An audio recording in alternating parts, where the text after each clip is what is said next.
a player who loves taking early third bases in this matchup, and especially a third base which has a rich Vespian geyser.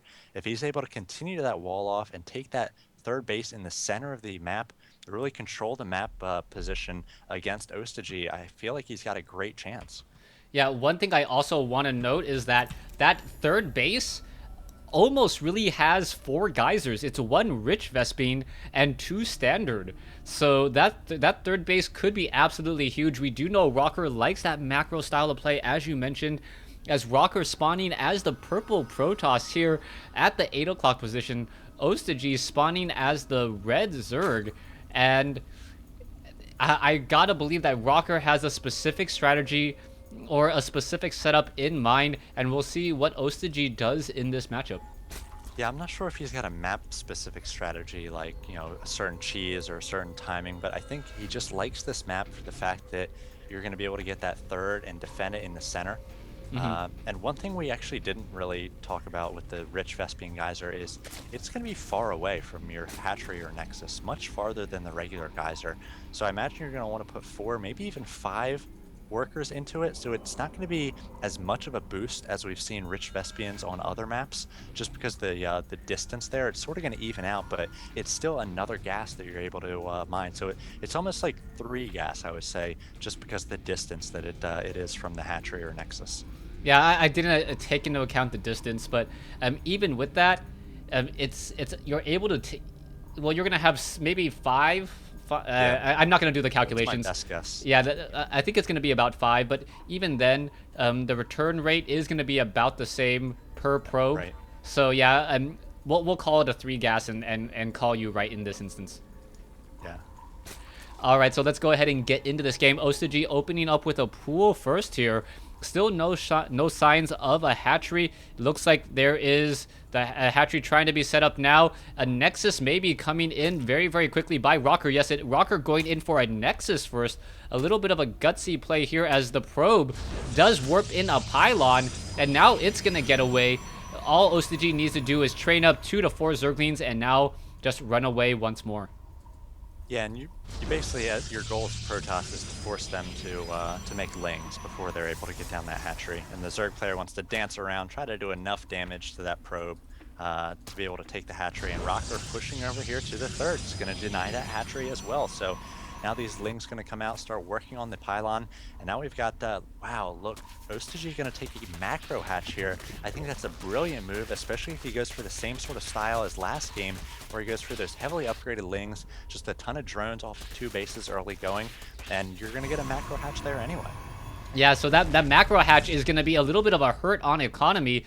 You can see that a drone now waiting to grow up and be a hatchery. There you go. Fulfills his lifelong dream of being able to produce more larvae. The probe didn't scout that macro hatch, so it is going to be 3 base or 3 hatch versus whatever Rocker can come up with. Rocker also had to waste 37 resources as he built his gateway in the wrong position, and that was a little bit of a mistake there. We'll see how this is all going to go down. And with one photon cannon on the front door, he may be able to defend against a 2 hatch push, but a 3 hatch push is going to be very, very difficult. So one thing about this macro hatch is to make it really pay off, it's going to be interesting as OCG is not going to be able to make much but drones and lings at the very start of the map. Very start of the match. He's just got his gas going now, and he might actually have too many larvae here.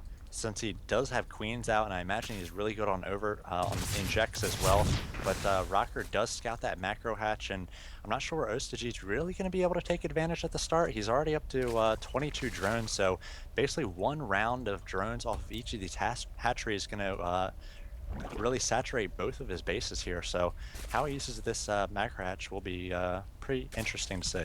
Yeah, as you mentioned, I think Ostagy should probably perhaps just put down a creep tumor right now. He's got 3 hatcheries. Yeah. He doesn't have as much resource. There's a creep tumor now being spread apart or laid down, and that is a key move, knowing that you don't have the resources to utilize all of your larvae and utilizing that energy to get a little bit more map control. Sometimes Zerg players are like, I need larva, I need larva, I need larva, let me inject, let me not miss an inject. But Ostagy, adapting to the situation well, and that's really what I like to see from see from a high-level Zerg play.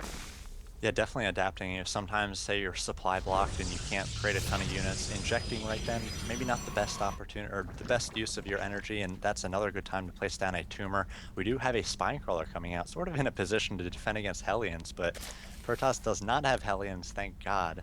And instead, just going to be more of a wall off against any sort of early Zealot or Stalker pressure.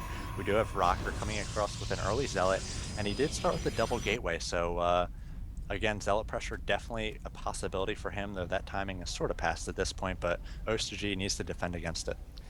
All right, Osterg does have an Overlord, and it is still keeping track. It does see that the 4th gas has not been taken yet by Rocker. A sentry now pushing his way over. The Overlord just going to simply fly up onto the high ground in the main base. The Overlord should not get taken down anytime soon. The sentry with a range of 6 unable to shoot that down there. We are going into that 3rd base that we mentioned that Rocker likes to go, but it's not where we thought the 3rd base would be.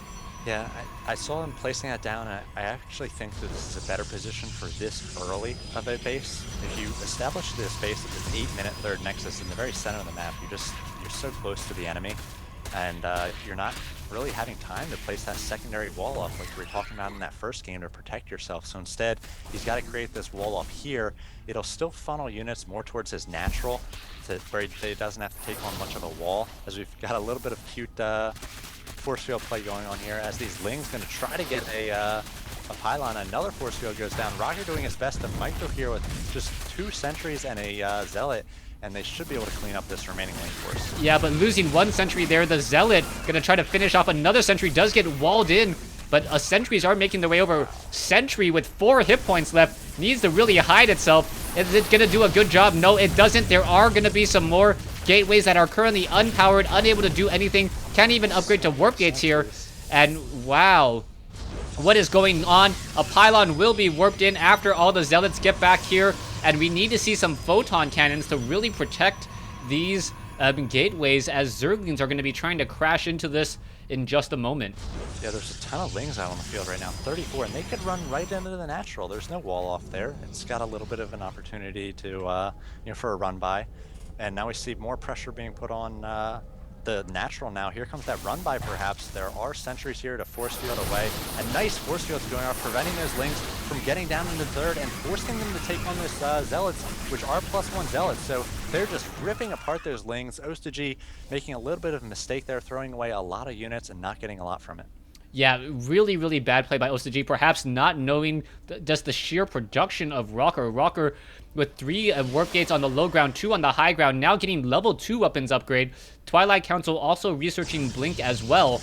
And now Rocker also warping in some Zealots over here at the 3rd base. Not quite sure why. It's not like they're going to be able to do very much of anything behind this wall here. Perhaps adding in an additional photon cannon would be a better use, as we now see a double expand from Osterg. Yeah. A good response, but I believe Rocker should be able to get up on these bases and punish, especially if Osterg does too many rounds of drones. Yeah, a lot of times Zergs that just stay on 2 base for a while almost have to take a 3rd and 4th at the same time, really to catch up and get back ahead of your opponent. Obviously, the 2 base gives you a little bit of a tech advantage, as we see a ton of Infestors about to come out for Osterg, 7 of them on the way. So he was able to get those up before he established his 3rd and 4th, but now he's got to get these 3rd and 4th bases saturated, because a big 3 base timing from Rocker could be around the corner. We do have a robotics facility being added by Rocker. He's also working on his +2 weapons, so I guess it'll be a few more minutes before he decides to push out. Right now, just doing his best to defend these early 3 bases, and 12 minutes, fully saturated 3 bases by Rocker. Right now, he's just gonna macro up and then hit some sort of timing. All right, Rocker did set up a proxy pylon over here on the bottom right-hand side of the map. Infestors are crawling their way over, and Osterg could be crashing in on this party in just a moment. There is a weakest link. This wall-off is not complete. There's actually room for Zerglings to run by there, and the Zerglings are going to be just getting shot down by the photon cannons. It does take 2 shots there, but I believe this 1 photon cannon is a little bit too far away, as the Zerglings are now going to try to perhaps press in here. Here you go. There's some damage. Infested Terrans now being launched inside, and the Infested Terrans actually blocking the photon cannons, as they are now going to get focused down. And a nice blink in here by Rocker. He knows he's going to take some damage here, but he's going to take a ton of Infestors as a price, as he's focusing down those Infestors with that blink. The Infested Terran doing a ton of damage to the units of Rocker back in his base, but he is just chasing down these Infestors. There's just one Infestor left on the field. There were 7 before, and Ostaji did not do the damage he needed to there. He traded a lot of high gas units and a lot of Lings for, not much, just a cannon or 2, and then some gateway units from Rocker. Yeah, I really like that. I really like that play by Rocker. Rocker blinking after those units, taking down a couple of Infestors. But now we see Ostaji. Oh, look at it. Okay, Ostaji does have 4 drones on gas. I believe that is enough of a saturation. So it is going to be 4 drones on gas as opposed to the typical 3. Yeah, now we do see the Hive about to finish, so Ostaji rushing to tier 3 as well. But will it pay off in time to defend against this big push coming from Rocker? He's got a Warp Prism, which he's going to do a little bit of harassment with in the main. Ostaji already doing a great job splitting up units. He's got Queens and Lings over here to defend, but at the same time, Rocker pushing into this 3rd and the 4th. He's got an Observer here. He could blink up into this 3rd base in the center of the map if he wants. Instead, he's just going to be taking down that high field gas. Now we've got the Zealots doing their best to take on these Lings, but the Lings have a great surround, and they're aided by the Fungal Growth. It looks like all the Zealots will go down, but these Stalkers on the high ground basically have the Zerg army out of position. They're going to take down a hatchery and a ton of drones here, just laying around waiting to be killed. Ostaji is going to take his revenge on the Zealots and Sentries on the low ground, but Rock's going to have these Blink Stalkers doing a ton of damage, taking down a mining base for Ostaji. All right, so yeah, I had not realized how vulnerable that one high ground location is, especially for Stalkers. So Rocker really capitalizing on this. Oh, did not use Smart Blink. 2 Stalkers now, where are they going to go? Simply going to leave a drone to lie, and blinking away, taking down some Overlords. As we now see Stalkers going into the 3rd base, essentially. Infestors now making their way over the Stalkers, going to try to focus down. The Stalkers are unable to blink right now because of Fungal. Now focusing down a couple of these Infestors. Infestors are getting destroyed. And wow, Rocker getting in a couple more Infestor kills, trading very efficiently, at least for gas, as Ostaji says GG. Down to 62, 62 supply. He was down to 26 Harvesters against 89 of Rocker, and Rocker was just magnificent in that game, evening things up 2-2 on Wednesday Night StarCraft.